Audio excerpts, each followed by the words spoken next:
I'm speeding. Speeding.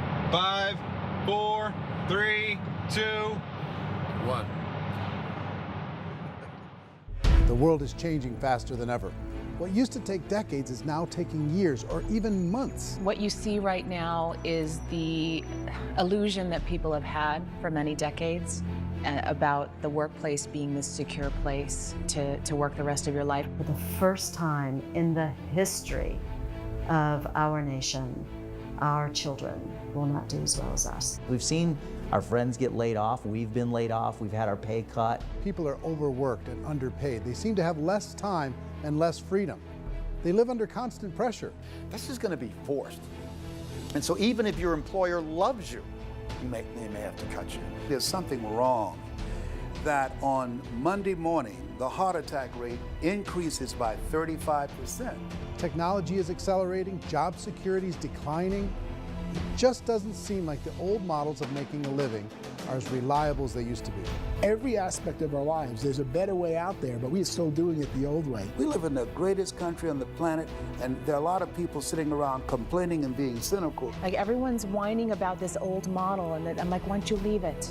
Look at all this over here. Look at all this opportunity. Since so much of our lives revolve around our work and the way we make our living, many people are thinking there just has to be a better way. The biggest challenge facing our world today is not making money, is what are we going to do with all the displaced, unemployed people? People are afraid that they're going to make the wrong decision. People are afraid of the unknown. People are afraid that maybe I don't have the skills. Hey, sports fans, industrial age is over. It's dead. It's dying. That's why going to school to get a job is an obsolete idea. A steady paycheck is an industrial age idea.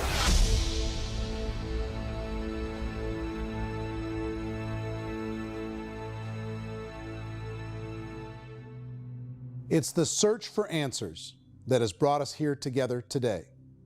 My name is Eric Worre, and for almost 30 years I've been an entrepreneur, struggling at times, but ultimately succeeding. As a best-selling author, speaker, and business owner, I've spent my entire career helping millions of people around the world to become entrepreneurs. And I believe strongly that there is, in fact, a better way when it comes to how we make a living. The career landscape has changed dramatically, and many are still working in a model that is completely out of date. What worked for previous generations isn't working as well for people today. In this film, we're going to explore 3 important questions. First, what's really going on in our working world today? Second, in this new economy, is it better to become an entrepreneur, or is it safer to work for someone else? And third, if a person decides to become an entrepreneur and start their own business, how can they do it without taking on massive risk? To help in this journey, I've brought together some of the greatest experts and thought leaders in the field of entrepreneurship to share the real facts with you. My intention is to give you new information that will allow you to make choices that are not limited by an old, outdated model. Let's start by understanding what's going on in our working world today.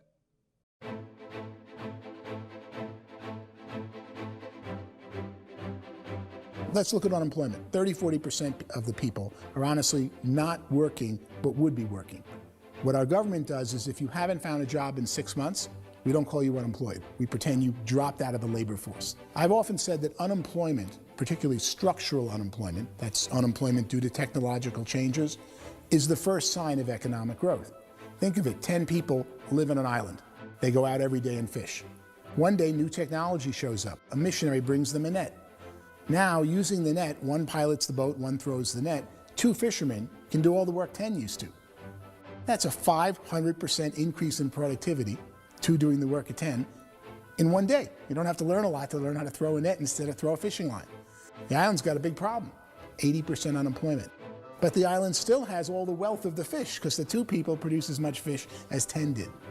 Now, of course, looking back in history, these changes used to take thousands of years. And during that time, we went into farming and transportation. Some of us became doctors and some teachers and lawyers, and we developed all these new professions and new manufacturing jobs. Today, these changes are occurring literally in one day when a new technological advance occurs, and we don't have the social structures to deal with it or to retrain the unemployed people. So one of the things that I think is interesting as I travel across the country and really travel around the world is the way that we work and the way we get paid for work is changing pretty dramatically. On a global basis, everything is being turned upside down because of the rapidly advancing technologies. They are eliminating many jobs, and we have been left with many people not prepared for the jobs that exist. A lot of demand in public companies was to squeeze out all the fat and to get just as much margin as we possibly could, and fat equals humans. So this idea of job security and information age is so obsolete, but it's still taught inside our school system, and that's where the problem starts. There's no financial education in the school system, and people are still trained to be employees who work for that paycheck. This is a chart on the middle class. What's happening in the middle class, those that went to school, their incomes have been coming down for years. And parents still say to their kids, go to school, get a job. Now what happens to all those middle class people who are dropping off the ends of the chart? Well, they become what's called working poor. And this is what happens to working poor. But they say poverty is ending. Well, poverty may be ending, but working poverty is going up. And this is food stamp usage. So food stamp usage in America is going through the roof right now, because people cannot earn what they call a living wage. Most people have experienced financial pressures that I think are probably greater than they have been in the past. If you're not working for yourself, then it's going to be a pretty hard road for a lot of people. Today, if you're going to control your future, the 40-40 plan is gone, where you can graduate from college and get a job and work for 40 hours a week for 40 years. That day is gone. So some of these charts actually tell you what's going on. And this is a really interesting one, you know. People are going back to school because if I go back to school, I'll get a nice job. But this is what's happening to, it's called Sallie Mae, which is the student loan guys. Student loan is going through the roof. It's now over $1 trillion, and student loan debt is worse than credit card debt. So when people stopped using credit card, the government got people into student loan debt. And the problem with student loan debt is you can never be forgiven. See, with credit card debt, you can declare bankruptcy and all's forgiven. But student loan debt, you can declare bankruptcy, you still owe it. It's the worst of all debt. But this is the next picture. Look at this chart here. This is what's happening to wages of college graduates. It's going down. So you go to college, you rack up all this debt, but you earn less money. Now, that's not that intelligent. Average person who's been working a lifetime in America today is ending their lifetime at 65 with about $41,000 in assets. They earned just enough to survive. I think in the United States we have something like 17 trillion in debt. That's just the federal government debt. We got another 2 in municipal and in other, let's call it almost 20 trillion government. We've got 40 trillion in private debt. That comes up to close to 60 trillion. When you then add something we never had before, what you were talking about, when we look at the unfunded portion of Social Security and primarily Medicare, Medicaid, that at the most conservative estimates from outside firms, Kleiner Perkins, 67 trillion and growing. That's more than all our other debt. There's less conservative estimates that say it's 84 trillion or higher. I added up conservatively $127 trillion in total debt. Debt is a financial drug. When you take it to excess, it's like taking a drug. Yeah, it makes you feel better, it enhances your performance, but at a huge cost, eventually it kills you. And so that's what happens. We keep doing more and more debt, and you get less and less results, just like a drug, until the debt gets so high that it crushes the whole system. That's where we're at, 8.2 times GDP. You know who I feel sorry for? I feel sorry for the person who dreads going to work, who is sick to their stomach on Monday morning, who hates their alarm clock, who gets a little glimmer of hope on a Wednesday because it's hump day and says, thank God it's Friday. And they live for those 2 days a week where they get to be themselves and they don't have to be around people they don't like, and they don't have to play the political game in the office, and they don't have to live this half life. The person that works 50 weeks a year just to be able to have the 2 weeks for vacation. And you know what happens to most of them? Nowadays, they don't have a vacation. They have a staycation. They have time off of work, but they don't get to go where they want to go because they're overextended. They've got all this debt. They got all this situation. They hate their alarm clock. They can't sleep until they're done. They have to spend most of their life in traffic. I feel sorry for that group of people because there's a better way. They just don't know it. I see this really interesting attempt at rugged individuality in a 6x8 rectangle. And I feel like you're all the same, except for the little push pins of the pictures. There's different pictures. Yours is named Jenny and his is named Sujara, but it's the same people. And this is how they are, and they're just like the zombies, and there's no joy in there, there's no fun. There's always like the wacky woman who decorates her cubicle, and that's the most she can do there. You got to give her credits, right? The wacky cubicle woman. The basis for their life is worry. I'm worried, you know, maybe I'll get fired. I'm worried maybe my company will go out of business. I'm worried I can't keep spinning the plates on paying the bills. I'm worried about how do I send my kids to college. I'm worried, what if the transmission of my car breaks? That's, you know, 2 or 3, I can't fix it. People live in a sea of worry, and it eats at them. Those signs that people held up during the Depression didn't say looking for gainful employment in a cubicle. It said looking for work. Work is what we're looking for. Job is just a unit of measurement. Work is what we're going after. It's time to look in the mirror and say, it's not the economy, it's my economy. It's my little world of where I am. I need to improve. I'm not going to wait for the economy to come back because, frankly, the economy is doing great in this country. So I'm here on Wall Street, the financial center of the universe, the financial capital of the world. This is where most people's money goes to at least be held for a time, right?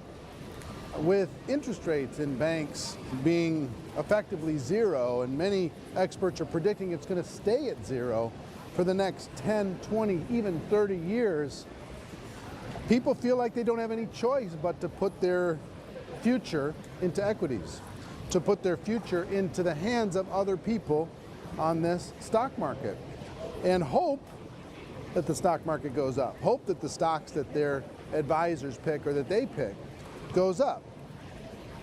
That's one way to go, I guess. It's my personal belief that if you put your future into the hands of yourself, in other words, you have earning power by yourself, I think you're a better investment than these guys. I think you controlling your future is a better option than handing over your retirement to these guys. The average household income in the United States is approximately $50,000 a year, what they call the middle class. To reach the top 25% of income earners, you'd need to earn at least $90,000 a year. To reach the top 10% would be a household income of $140,000, the top 5%, $190,000, and to be in the top 1%, you'd need a combined household income of at least $380,000 a year. So here's the question. What do you think would give you the best chance to move up and get to the top 10%, the top 5%, the top 1% and beyond? In my opinion, and in the opinion of many, many experts, the answer is to become an entrepreneur, to become your own boss. I think you have to be a business owner. I can't, the only time I ever say to someone it'd be great to be an employee is when they've already told me they've surrendered. I only tell people who are wounded spiritually that they should be an employee. And it's that feeling that you get when you pick up the backpack off the little Cub Scout and say, "Don't worry, little guy, we'll get you back to the camp." You know, it is in no way a kindness when I tell someone they'd be a great employee. The other status symbol really increasingly is lifestyle. I mean, people who can own their own business, maybe even work out of their house, that I tell you, people admire that. Like, gosh, I wish I could do that. The spirit of the entrepreneur is to be a risk taker and to be resourceful and unstoppable and to have a vision of yourself beyond where you are and not willing to settle for life as it is. Think about the great entrepreneurs. They're visionary. They have heart. They're willing to do today what others won't so they can do tomorrow what others can't. Personally, I don't think of the new economy, the old economy. I create my own economy. The entrepreneur's in control. I decide what the economy is going to be like. In the world of entrepreneurship, there are no limits. you can make as much as you want, depending on how much you want to work and how smart you are and how great a team you put together. There's no more lifetime rewarding business than being an entrepreneur. Why in America, where anyone could be anything, would people want to give up their freedom and become effectively a modern-day slave, told shut up and be here every morning at 7:30, leave at 5:30, and do what I tell you? If people decide to become an entrepreneur and work for themselves, they have some traditional options, but they're riskier than you might think. Any kind of a retail business, retail build-outs, is extremely expensive. Even just these small little yogurt stores where they're putting little yogurt machines and you get all the different flavors, you're spending $200,000, $300,000, $400,000 to open a yogurt shop. I would love to buy a Dunkin' Donuts, but it's $500,000 or so to start. I don't quite have that just-in-case money. Risk you can lose it all, and most guys do 2 or 3 times, and even big guys like Branson, because I'm such a fan of his, half his companies don't work. If you make $1 million, your problems are going to go. If you make $1 billion, your problems are really going to go. Just the opposite. You and I know when you're making $1 million, you got $1 million responsibilities. You make $1 billion, you got 1,000 times $1 million responsibilities. And most people say, I'd love to be my own boss. 70% of Americans would love to be their own boss, according to recent polls. But they don't know how to get there. Because what are you going to do? One, you could buy an existing business. If somebody's selling an existing business, you have to ask why. Usually because it's probably hard. It's probably not making as much money as they hope. 2, they could buy a franchise, a little less risk, proven system, but it's expensive to be able to do that. 3, they could start something from scratch. And that's where a lot of people feel like, I don't have the chops to do it. I don't have the money, I don't have the product idea, I don't have the expertise, I don't have whatever it's going to take to be able to get there, and I can't risk my family to do it. So, 4th, they could become an investor. A lot of people in this town invest to try and figure out a way, but you got to be pretty smart with that game too, right? Venture capitalists, who are the very best and most sophisticated in investing in new breakthrough businesses, make it on 1 out of 11. That means 10 out of 11 are mediocre or fail. Most of them fail. That's the risk there. An angel investor is lucky to get 1 out of 15 or 20. A business is a team sport. Like, I have to have accountants, I have to have engineers, I have to have system designers, I have to have sales, marketing, I have to have accounting, I have to have mission statements, I have to have legal and all that. The average Joe Schmo, even me, I go out there, I don't have the skills to put a business together. I think the bottom line for the 4 traditional options is they take money, sometimes a lot of it. They take expertise, and they take time. All of that adds up to just too much risk for most people. I bought a business from somebody else and it was a lot of work. And you start wondering, what did I just buy? Because I guess ultimately I own your email list and I just overpaid for it. People that start their own business, they spend a lot of money, they spend a lot of time, a lot of effort to get things started. And the more you invest on the upfront, the harder you typically work at it. Well, I can tell you what the success rate is of a restaurant. What is it? They're crazy enough. About 90% of them fail. About 90%, in how quickly? Year or less. Wow. And if we're talking non-franchise, we're talking franchise, Sure. That's totally different. Yeah. But our students aren't getting franchise restaurants. You got to invest big money. Exactly. And with someone like McDonald's, you've had to work with the company for a long period of time, really know the To even have a business. chance at investing $1 million. Have a chance, and it's a slim chance. What if there was a way that you had all the proven aspects, the comfort aspects, and you could still control your own life? What if there was both? In other words, you didn't have to create everything from scratch. You didn't have to be a super leader. All you had to do, what if there was a proven product already? You didn't have to create the product. And there's a proven system already, proven training already. Everything except an employer. That was the only thing that you didn't have. Do you think more people would be open to working for themselves in that environment?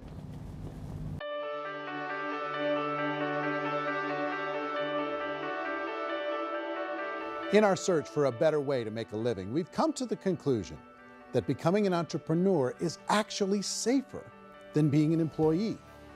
And through our look at the entrepreneurial options, one particular path kept coming up from expert after expert. And I think most people will find it surprising because it's certainly a non-traditional business model. That model is for people to start their own business and become an entrepreneur through the creation of a network marketing business. Some people call it direct selling because the product is being sold directly from the manufacturer to the end consumer, cutting out the middlemen. Other people call it multi-level marketing, or MLM, because there are multiple levels of commissions paid. The most common term today is network marketing, because network marketing best describes using a large group of independent distributors, independent entrepreneurs, to move a product or service more efficiently. So my friend here, Donald Trump, and I, we always write about the network marketing industry. And the reason we support the network marketing industry is because it really is a business school for entrepreneurs. Because most people come out of school looking for a paycheck. Oh, that's terrible. I went to network marketing like that.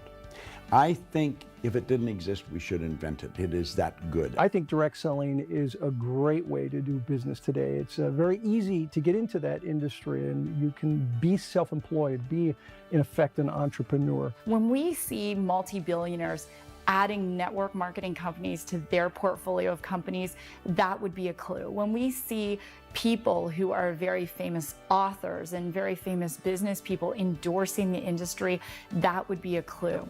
These network marketing companies aren't $50 million companies, they're billions and billions of dollars. They lead the stock market, they're major companies. When we're going to get it?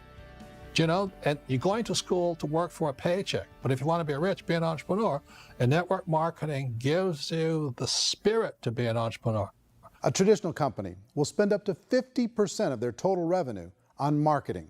Network marketing companies use a different approach. Instead of having all that extensive marketing expense, they utilize a network of independent distributors to do the marketing for them. Now, why do they do this? First, because word-of-mouth advertising is so much more effective today than traditional media advertising. Second, some products need to be explained or demonstrated, and an independent salesperson can do that more effectively than an ad campaign. Third, it's completely efficient. The company only pays for the marketing of their product if a sale happens and not before. Imagine if Amazon allowed you to become an independent distributor and paid out 40% of its revenue to that distributor group. All you had to do as a distributor was recommend a product, and if a person bought it on Amazon, Amazon would take care of all the logistics, and you'd get paid for bringing the customer. Now imagine you got paid for every purchase that customer made for the rest of their lives. Well, Amazon doesn't offer this option, but network marketing companies do. 85% of all buying decisions in our society are made as a result of word of mouth or reputation. We're recommending things to each other all the time. You know, who's your dentist? Who's your doctor? Who's your lawyer? What detergent, are you using? What legal system are you using? What product are you using? We're talking to each other about the things that we love anyway. When you go into a big box retailer, you're lucky if the clerk looks you in the eye, much less gives you any detailed or accurate information about what you're purchasing. So of course, this personal information, this education coming from a friend, a neighbor, a relative, or even a stranger, but one who has experience with the product is extraordinarily valuable. As a matter of fact, network marketing can educate consumers probably better than any other form of marketing. It certainly can do better than advertising, because advertising usually has a certain hype to it, and you can only get limited information. So, network marketing trumps advertising. If you were a typical sales company and you wanted to sell $1 million a month worth of product, you might go find 100 superstar salespeople. The quota would be $10,000 a month. So network marketing as a distribution system just flips the numbers. So we use 10,000 happy, raving fans of a particular product, and we don't concern ourselves so much with how much product each one of them individually sells. If they sell just $100 or $200 a month, and there's 10,000 of them, you're selling $1 million to $2 million a month worth of product.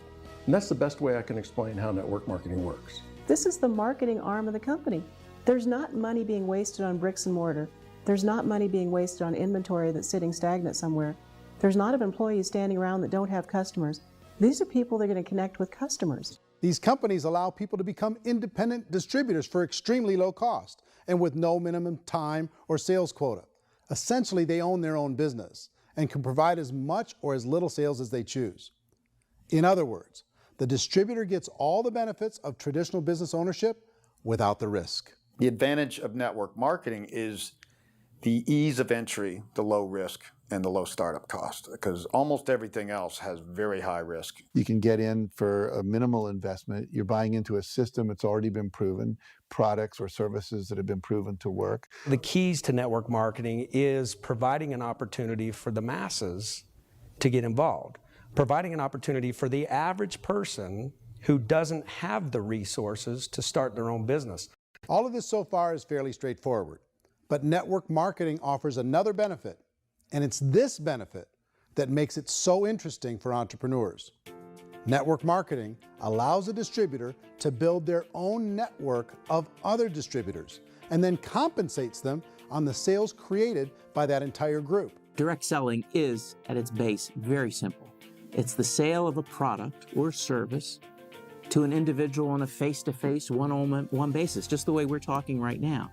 But there's an important element as well, and that's the offering in conjunction with that sale of product, the offering of an opportunity for someone to make something of themselves. No matter what your social status is, no matter what language that you speak, I mean, look how many unbelievable people are becoming successful that speak every kind of language out there. What an awesome gift to give the world. Instead of having to work your way up in a system and prove that you could be a sales manager, they just decided everybody can be a sales manager. Everybody gets to build a sales team from day one. And so what that brought into the system of growth as a direct selling company is the concept of compounding or geometric progression. Because now you can actually grow a sales force very quickly because everybody is enrolling people in their own sales force. People who are like, oh, this is weird, I'm building a sales team, or what do you think you do at a regular company? How do you think a regular company works? Network marketing is the only industry that doesn't say your past determines your future. It looks at your past and says, okay, now what can we train you to do so you can have a great future? Every other employer out there wants to exploit you for what you already know, not teach you something new. Network marketing has the potential to save the United States and the world, because it's going to teach people not to be employees, but to be entrepreneurs.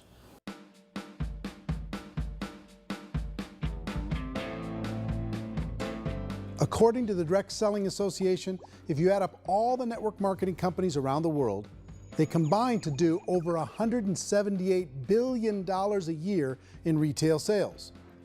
To give you an idea of how big that really is, the NFL, the National Football League, does approximately $9 billion a year. The music industry does a little more than $16 billion a year, and the movie industry does about $80 billion a year. Using a conservative average, network marketing companies pay their distributors about 40% of that $178 billion in the form of commissions, which adds up to more than $71 billion a year. That's almost $6 billion a month. It's almost $200 million in commissions every single day. So it's certainly working, and people are making serious money in network marketing. With the growth of the direct selling industry over the last 10, 15, 20 years, we've seen a broader understanding of the channel.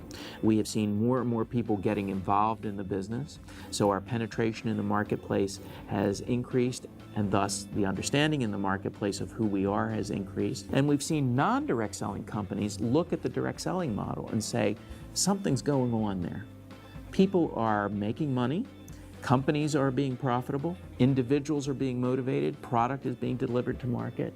Maybe we should explore this. Some people think only the people at the top make money. Well, let's take a look at that as well. In the network marketing profession, there are roughly 500 people in the world who earn over $1 million a year. If you round that number up to $2 million a year, that adds up to about $1 billion a year. That takes the $71 billion paid out each year down to $70 billion. So where does the rest of the money go? The vast majority goes to part-time people making anywhere from a few $100s a month to many thousands of dollars a month. It goes to people who choose to make it a full-time career move and earning even more than that. Every day, people are using the money they earn through network marketing to pay off debt, have more fun, and improve the quality of their lives. Everyone I know in network marketing has been doing that since the 50s.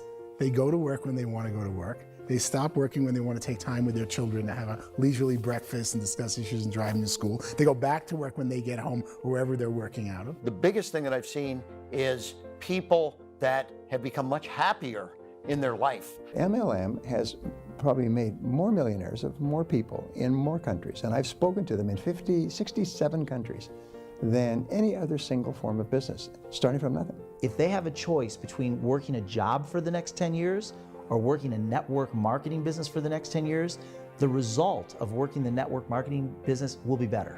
A lot of people within the industry go on and make this a career and do extremely well at it. Network marketing has been nothing but good for everyone I know that's been involved with it, because they did it seriously and they played full out and they've been very successful. It's been a constant barrage of success stories and people showing off stuff that they got as a result of it. How many people are involved? Approximately 16 million Americans and 96 million people around the world are currently participating in network marketing. And in a recent poll, 82% of those people report a good, very good, or excellent experience with network marketing. So people are happy.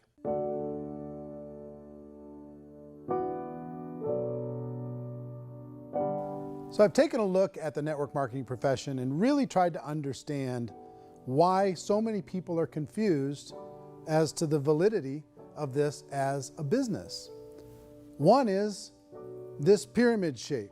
People get really messed up with this pyramid. Oh, it's one of those pyramid things. So I just think there are a lot of haters out there who really don't understand the industry and say, oh, it's a get-rich-quick scheme. It's a pyramid. Well, corporate America is a pyramid scheme. You know what I mean? It goes like this. You have thousands of MBAs, let's say working for Ford or General Motors or Coca-Cola. If all these MBAs, they're all trying to get to here, that's a pyramid. Only one guy's going to make it. Every 10 years, one's going to make it. Whereas you look at network marketing, it's like this. So you're here, and your job is to develop other CEOs coming up behind you. So it's an inverse pyramid. In network marketing, it's a very simple concept. If you sell product, you get paid. It is paid based on production. There is no first mover's advantage. There is no investment component where the more somebody spends, the more they're entitled to make. So the two are polar opposites of each other. It doesn't matter what shape the company is or the compensation plan is shaped, whether it's a circle or a pyramid or a triangle or a trapezoid, it doesn't matter. If compensation is coming primarily from recruitment, then you've got a problem. On the other hand, if an operation is basing their compensation to participants on the basis of sales, even when those sales are generated by people you've recruited, well, then you're a perfectly legitimate enterprise. That's the legal test, it's the practical test. Another issue that's been true in the past that is no longer true now is people used to be in network marketing loaded up with products that they couldn't sell, and they ended up a loser. They ended up with a bunch of product in their garage, they ended up with a bunch of products sitting in their kitchen shelves or whatever, and they thought they could sell it, and then they weren't willing to or able to sell it, and they ended up with a bunch of stuff, and they were bitter about it. There was this thing called front loading where you had to buy if you bought $25,000 worth of product, you got better commissions and all this. Today, it's almost all done by computer. It's direct mail, comes from a warehouse somewhere else. You don't have to have all this inventory. You don't have to stock up. It's a paperless world now. Most of it's done online. You have a back office. It really works. And I mean, the technology has changed everything. Third issue is people start talking about 99% of people in network marketing don't make any money. Well, we've talked about that over the course of this journey together. Almost $200 million a day is being paid out to network marketing distributors around the world. The naysayers, the people who say that it doesn't work, are usually the ones who just don't know how to make it work for themselves. And so they're giving you an opinion, and I tell people, don't confuse people's opinions with expertise, because opinions are free. And don't confuse sincerity with the truth, because people can be sincerely wrong. But here's the reality inside of network marketing. The vast majority of people that get involved in network marketing just become customers, and they get involved to be able to purchase product at a lower price. If you take Costco as an example, if a person goes into Costco and gets a membership to Costco so they can get a lower price on the product, we don't call that person a loser because they have a bunch of product that they walked out with with a smile on their face. Yet when some people want to take a look at network marketing, they say, well, those people, they're just using the product and they aren't earning an income, so they must be a loser. They're not a loser, they're a happy customer. That's the vast majority of people that are involved in network marketing. Now, a smaller percentage of those people decide to go build a business. They earn $300 a month, $500 a month, $1,000, $2,000. That's the bulk of earnings in network marketing. And then there's the few that really decide to take it serious, really decide to build a large network, really work to make that network very, very productive. And those people make huge amounts of money and there's no cap.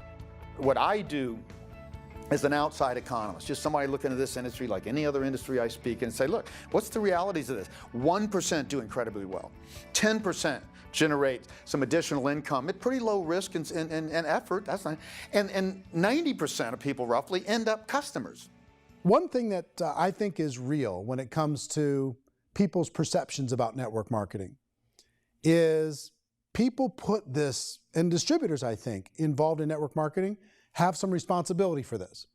They have sometimes unrealistic claims about the product or about the income. Most people who become distributors, they want the money, they want to be successful, but they don't have the skills. They don't know what to do. And when people don't know what to do and they're in a new business, they're scared.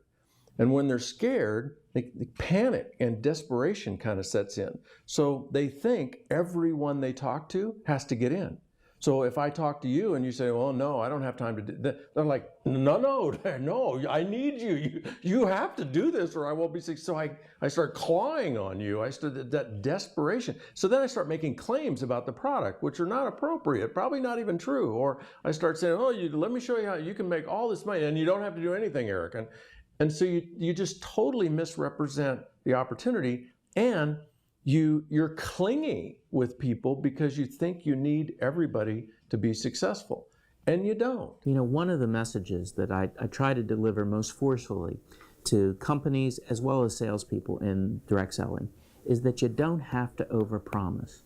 The reality is in network marketing, there's a lot of hard work involved. There's a lot of effort. You're going to have to develop yourself. It's a business like anything else.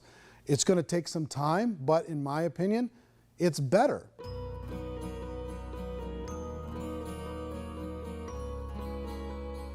It's light years better for people starting today than it was even 5 years ago. I think it's more widely accepted now, and people understand it is a business. It is being an entrepreneur. It is being a business owner. Our belief system is based upon our evaluation of something, and frequently if we reevaluate a situation, our belief about that situation will change. The industry has changed and it's grown up. It's totally transformed. You've got young people today that have grown up with social media, and they understand networks. They understand how people are connected through technology, and they understand how money flows through those networks.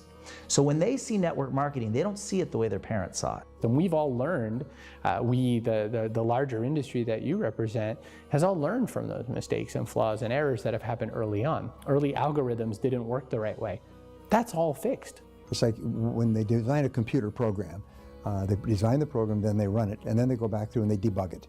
The MLM industry has been debugged. This is the day of being virtual, being able to run a business from your mobile phone. I mean, it's incredible. Companies are getting smarter. They're implementing more consumer protections. They're implementing more compliance training. They're doing more with respect to product research. If you do get involved and you make purchases of inventory, even on a voluntary basis, if you decide that this business is not for you, you can leave and have that inventory repurchased by the company. There's no other business that offers that kind of protection on a voluntary, self-regulatory basis.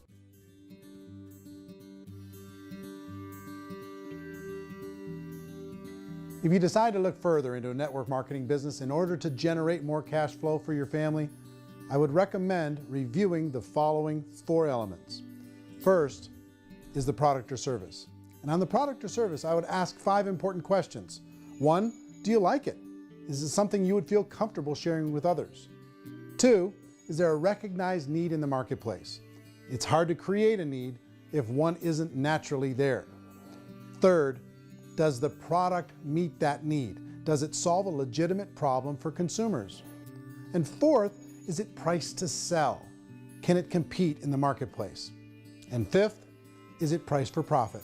Is there enough margin for the company and the distributor to be able to generate income for the long term? If you can answer the questions on the product to your satisfaction, the next element to consider is the company itself. Is it well run? Do you believe in the founders or the management team? Do you feel they have what it takes to go all the way? See, it doesn't matter how good the product is if the management can't take care of the company. Good management can change with the times. They can handle adversity. They can make good decisions. Make sure you choose a company that can serve you for a long time. The third element to consider is the compensation plan. And with that, there are three important things to look at. First, a brand new person needs to be able to generate some money fairly quickly. It may be an obvious reason, but you can probably imagine the ripple effect of a distributor getting involved and having even a small victory fast. That can only help with the overall success of the organization. Second, a person should be able to develop a moderate part-time income in a reasonable period of time.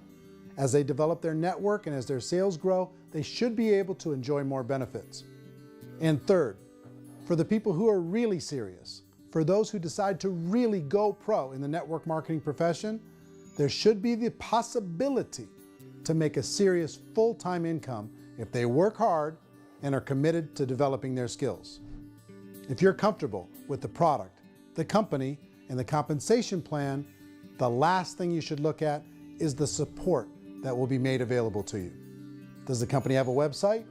Does it have a solid online reporting tool? Do they have comprehensive training available? Do they host events to help you build your business? If you decide to do this, what kind of a support system can you plug into? Choosing a network marketing company is a personal decision. But evaluating the four elements of product, company, compensation plan, and support is a great place to start. Is the company promising that you're going to get rich quick or that you can make a lot of money without a lot of effort? That's a red flag. Is there a product that you really believe in that you think can be sold? Or are you being told by salespeople or the person who's trying to recruit you or by the company itself that don't worry about the product, all you have to do is recruit other people into the business? Red flag, warning sign. If you're hearing that, take a second or even a third look. Get to know the customers, the products, the business, have some success, and see where the opportunities might take you to move up in the organization. You want to find out, how concerned are they about my education, my training, and my development? Is there a space for me to grow? Most important question. Learn everything that you can about the product. Make sure it's something that you believe in, and learn everything you can about the industry and work that system. You have to be very passionate about whatever that company is doing. I would get involved. You can always test drive anything, you know, the product, the service, the community, and then lean into it a bit. If it feels good, then lean into it a lot. Behind me is the Lincoln Memorial. And this is a place where Martin Luther King Jr. had his famous "I Have a Dream" speech. And at that speech, he talked about his dream for equality for everyone around the world, and that's a noble dream. But I think more people need to remember what it was like when they were kids and the dream was still alive in them, before it got beaten out of them by reality, by this paycheck, by these responsibilities, and by having to live for this job to pay the bills. I think people need to remember that, go back to that. Once they know that there's a better way, I think their future is going to be much brighter. They can live a better life.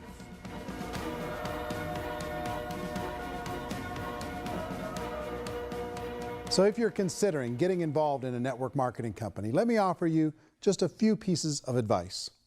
First, network marketing isn't perfect. It's emotional, it's challenging. Like any entrepreneurial venture, it can have its up days and its down days. But if you have an entrepreneurial bone in your body, it's just better. Second, if you're gonna do it, decide to be professional. Decide to go pro. It's better to do that than just be this amateur sticking your toe in the water.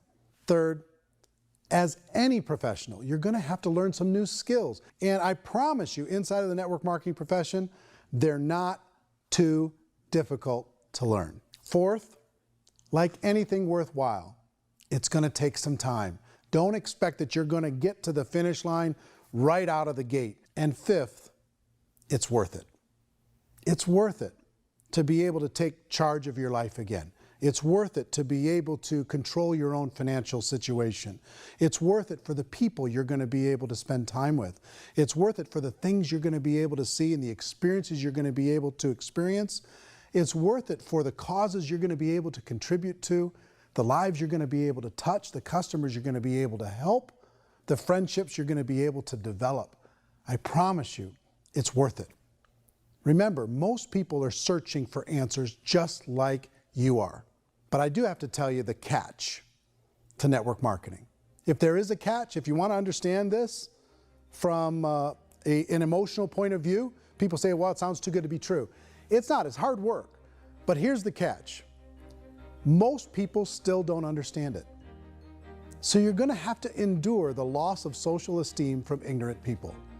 The uneducated will think less of you. Now, if you can handle that, you're on your way. If that's going to destroy you, you know what? Entrepreneurship in general probably isn't in your future. If you can face that catch, you can become unstoppable. I want everyone to really contemplate this if they're not in network marketing. You're in a job, you probably have a mortgage, you have rent, you have debt, whatever's going on. You're in a prison. You work just hard enough to keep them from firing you, and they pay you just enough to keep you from quitting. Come on! I've been there, done that, and bought that t-shirt. In network marketing, if you run into failure, it's really just a homework lesson for yourself. There's no one to blame. You really have no excuse not to be successful. You just don't. People don't want to hear that, but there's so much available to you. If you want to be a good network marketer, be a student to the people above you, be a fellow traveler to the people on the same level, and be a teacher to those below, and know when it's appropriate to do which. People who are not afraid of asking people to buy things, or not afraid of persuading people with a chance they may say no, these people own the future. Nothing happens until something moves. So you got to go move, you got to go do something, or nothing's going to change in your life. In the beginning, you're going to do a lot of things that you don't get paid for. But as you go down the road, you get paid for a lot of things that you don't do. And your job is to rehabilitate the spirit, the entrepreneur spirit in all of us. Get it back. Either give it a strong yes or a strong no, but no wishy-washy, dilly-dally stuff in the middle. There's dreams and there are nightmares, but I believe that the biggest nightmare of all is when you don't pursue your dream. You're going to see some monumental growth in this profession. It's an exciting, exciting time to be involved with the network marketing profession. The next 10 years, I see just exponential growth. When that tipping point comes, it's not a matter of asking somebody, have you ever heard about network marketing? You're really asking them, which company are you building your wealth in? We are here to fix the world, to improve relationships with other people, to improve other lives. And the real reward comes as an entrepreneur in any level from teaching somebody something and watching them soar. There is no greater reward.